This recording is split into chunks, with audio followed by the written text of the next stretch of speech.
हाँ, तो राजा जंगल में पहुंचीस तो जंगल एकदम शांत रहा है।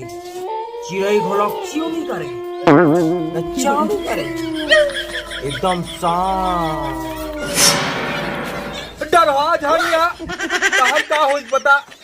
तहर राजा हा शिकार ला एती खोजे ओती खोजे, जंगल जंगल झाड़ी झाड़ी खोजे ओ जहुरिया ला।